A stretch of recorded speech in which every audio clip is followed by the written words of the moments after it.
helping us understand how things have gone so well for Washington this season is our friend, Mr. Fred Smoot. What up, Fred? How are you, buddy? Hey, what's up, brothers? How y'all doing?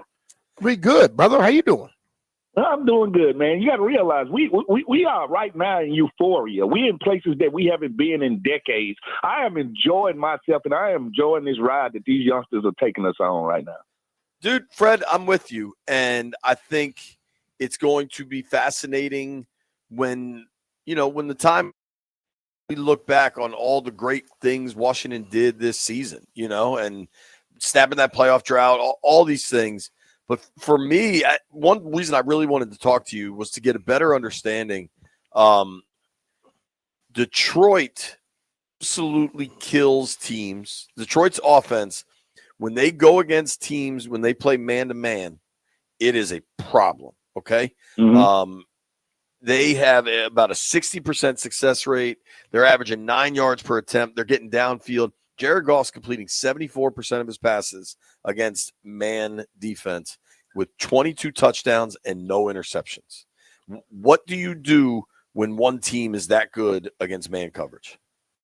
Well, let's be honest about this Detroit offense. You're talking about an offense that doesn't have flaws. You got the guy that takes the top off of the defense, and that's Jameson, and you got the guy that moves the chains, that's Ross St. Brown. You got the tight end that can make any catch and run any route. You got two running backs. You got one of the best offensive lines in football, and Jared Goff is the Rodney Dangerfield of quarterbacks. He gets no respect, but he's great. The one thing about them is you can bottle them up. Let's be honest about the Detroit Lions. They are a great team, but they're a great team that's flawed just like most other teams in the league. You're talking about a team that let Baker Mayfield come in there and beat them. You talk about a team that doesn't do well with running quarterbacks. Josh Allen put up 40 points on them. We're talking about a team that does have cracks in it, but when he talks about the offense, it's an offense that's almost unstoppable, but we are being but don't break defense. So we have the players to slow them down, because I'm not going to ever say stop them, but you can slow them down. What do you think, Fred, the best defense for their offense? Is it our offense keeping them off the field? Yeah, it's most definitely. We got to do the same thing we did in Tampa, and that's play defense by playing offense and running the ball. We're talking about a defense that lost 13, 14 players. All right, we're talking about a defense that's giving up points.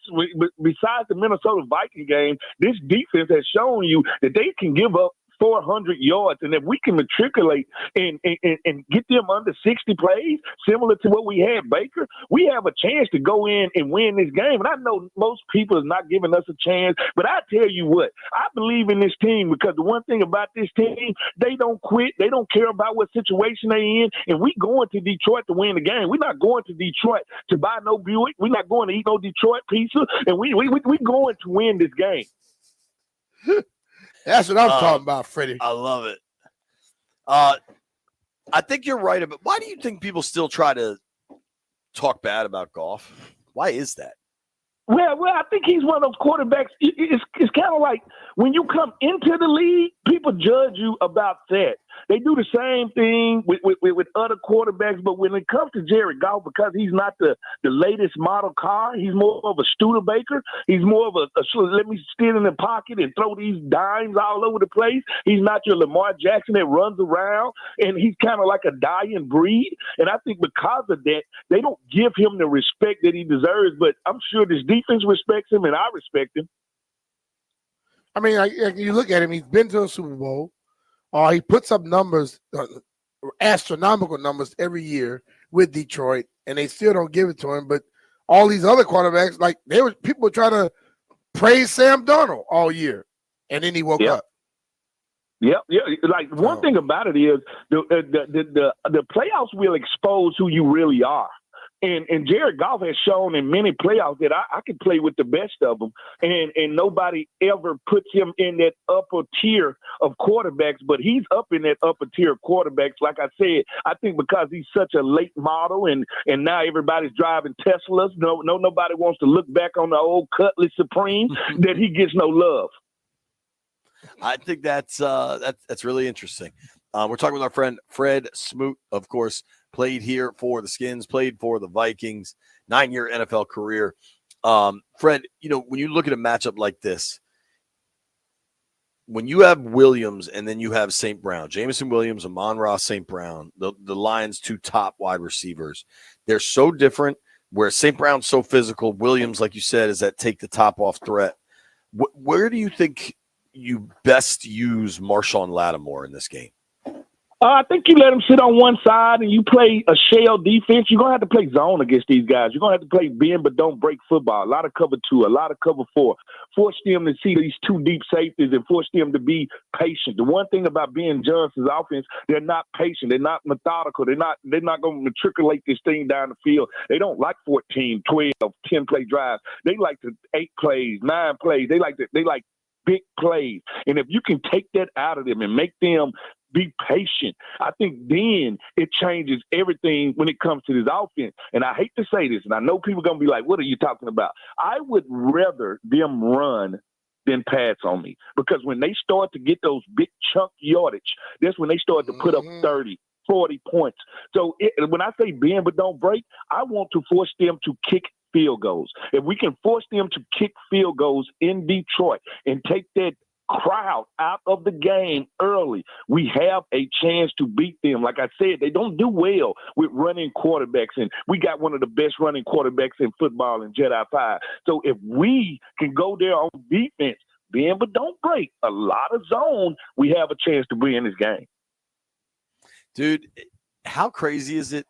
I totally agree with you. And I think when they scored that early touchdown against Tampa, going on that really long 17-play, 92-yard drive, it established the tone of that game of how Washington wanted to operate. But how wild is it that Washington, to me anyway, I think Goff is really good. I'm not one of these folks that tries to knock Jared Goff. Mm-hmm. But Washington's going into the divisional round of the playoffs, and I think you can make a real easy argument that of the remaining NFC quarterbacks, Washington's got the best one. Yeah, most definitely we do. We got the one that you cannot quantify. We have a guy that's 3 levels. We have a guy that can beat you with his arm, he can beat you with his feet, and he can get outside the pocket to throw, to run. He is a legit threat. He keeps defensive coordinators up at night trying to figure out how should I go about doing this, because he's a pinpoint passer. Like, people don't like everybody talks about what he does with his legs, but these last 4 or 5 games, he's won it with his arm. He's done things with his arm that quarterbacks his age shouldn't be able to do. The game slows down for him. In big spaces, he understands I have to go out here. I need to make this play. And what I really do love about Jedi 5 is emotionally, he's in the middle. Like, when the play ain't good, he doesn't get down on himself. When the play is great, he doesn't get too high. He understands situations. He understands football. He understands what the team is trying to do to him. And I think because of that, he is the great equalizer. He's what I call a force multiplier. He don't need to have 3 number 1 wide receivers. He's going to make everybody around him better. And that in itself tells you what we have. He's given us a small microcosm of what's going to happen when we got to pay him in 5 years. He's saying, if you pay me, I don't need to have top-tier talent to make them look like top-tier talent. For sure. I mean, you're already seeing it. I think at this point we know what Washington's got in Terry and just how good he's been and how much he can help you. I think you can count on Ertz as well in the pass game. Who do you think is like a sneaky player to kind of show up here? OZ, Diami, Eckler. I mean, is there somebody you think Washington needs a big game from? Saw Diami step up last week. We're going to have to lean on the E equation. That's what I call it, the E equation. And that's Eckler and Ertz. Guys that's been there, guys that's done that, guys with playoff experience, guys that understand the situation. I'm going to lean on those 2 veterans, because those 2 veterans can unlock things. First of all, is the tight end is the easiest pass and catch that you can do. He's the quarterback's best friend. Eckler is a guy, once he comes into the game as a defense, we're going to alert this guy. It's very much like when BMitch used to come into the game. You don't know if they're going to run the ball. You don't know if they're going to throw the ball. He's a very good pass blocker. He adds an element to the offense that the other running on ad, and he makes us on defense alert him. So when they alert him, they also give him special attention. That allows Terry to get open. That allows De'Ami downtown, De'Ami Brown to get open. But every week, somebody else stands up and makes plays, and that's what makes this offense so unpredictable, is the fact that they don't just say, we're going to force the ball to Terry. We're going to throw the ball to the weakness of the defense, and that takes discipline, and that takes understanding of how a defense is trying to attack you. So that shows what Cliff Kingsbury is teaching, and that shows what Jayden Daniels is learning. You look at the game plan. We hadn't run the ball effectively as of late, the traditional way. Do you think there's a possibility of us running the ball on Detroit, which I think opens up the passing game even more? Yeah, BMitch, you got to realize they are on their third string defensive line and linebackers. They are 14 people deep in injuries on defense.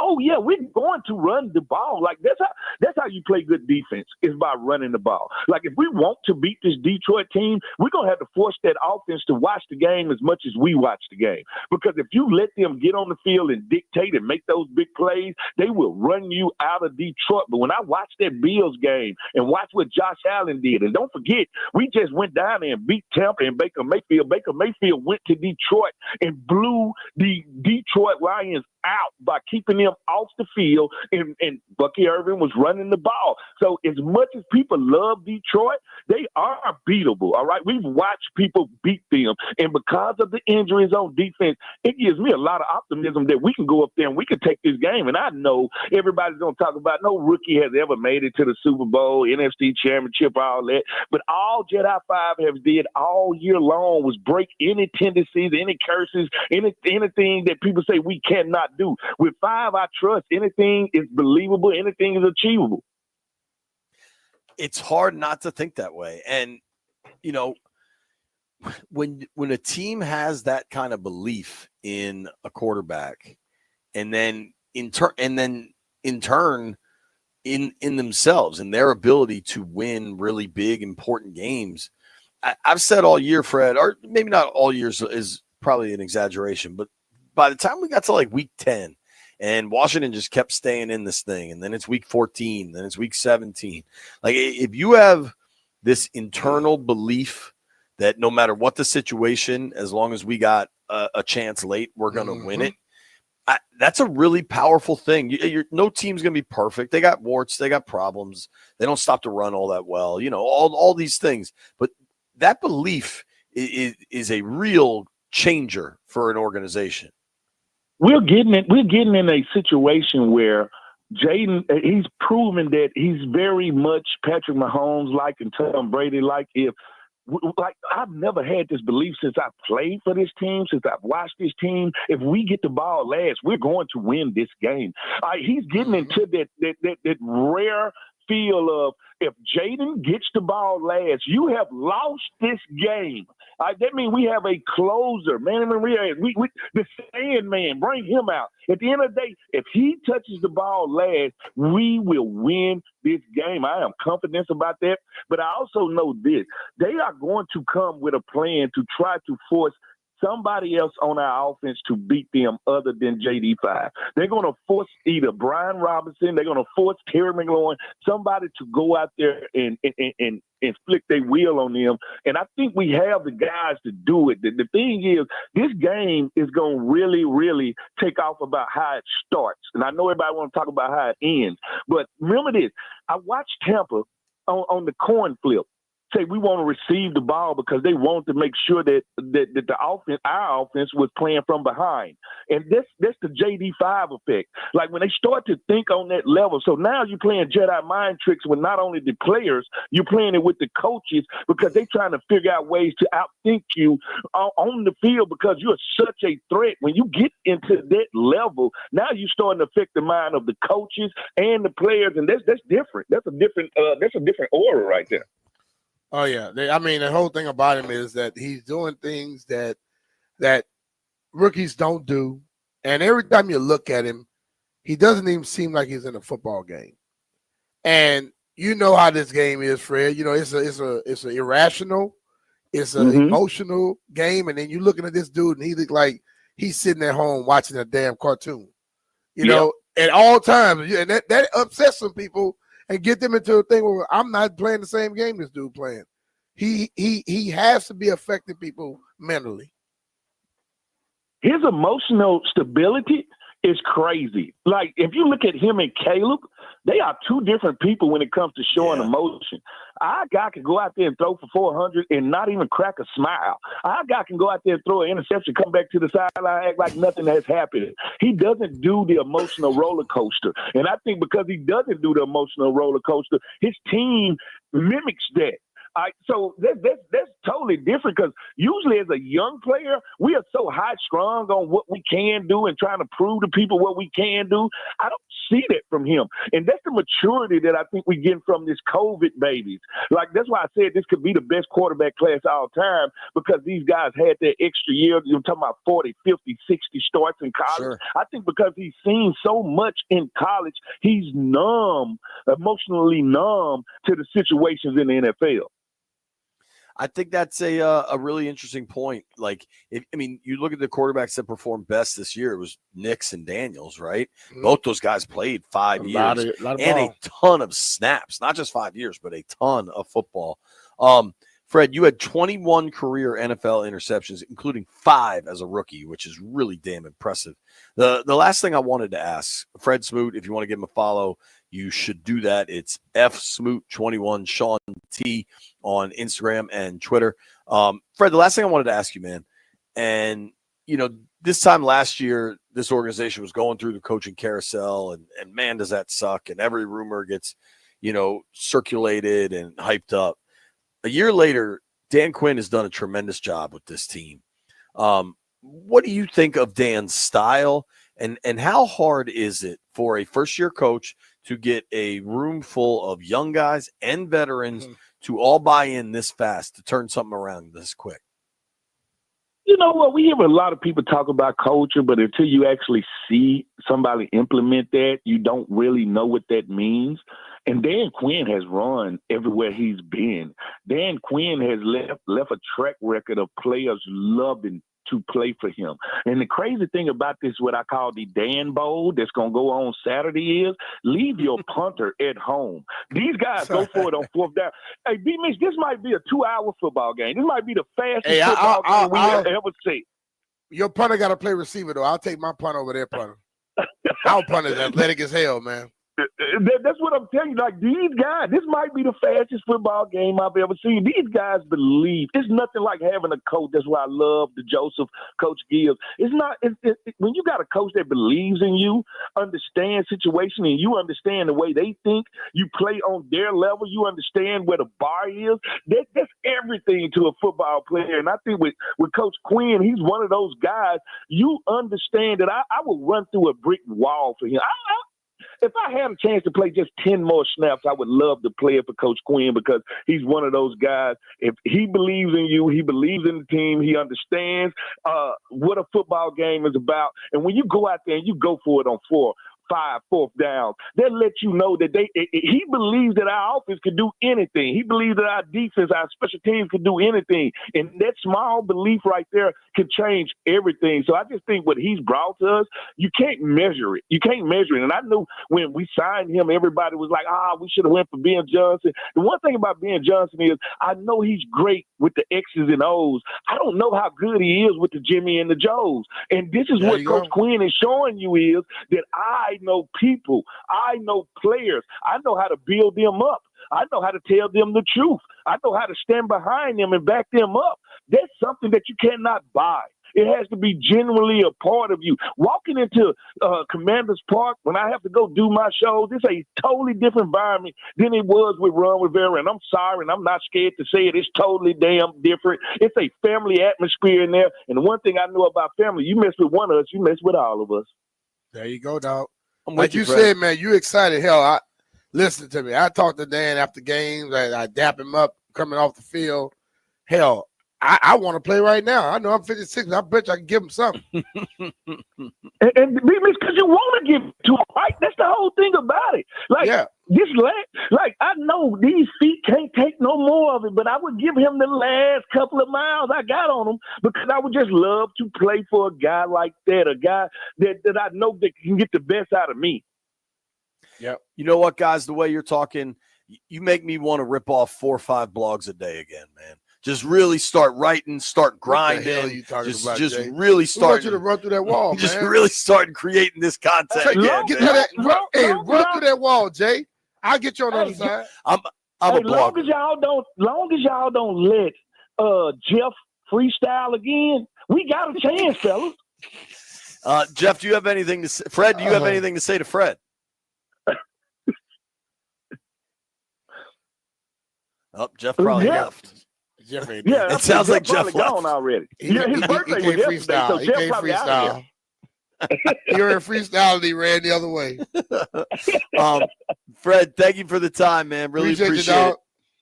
Anytime, fellas. All right, that's our guy, Fred Smoot. Give him a follow at FSmoot21. Sean T. Always great talking with him. And you guys are right, man. You can, when I see you and Fred and Tana and guys at London, guys that played here and just want it to be good here, there is a level of pride and excitement. Like I see it in your eyes that has been so lacking that it is really, really cool to see.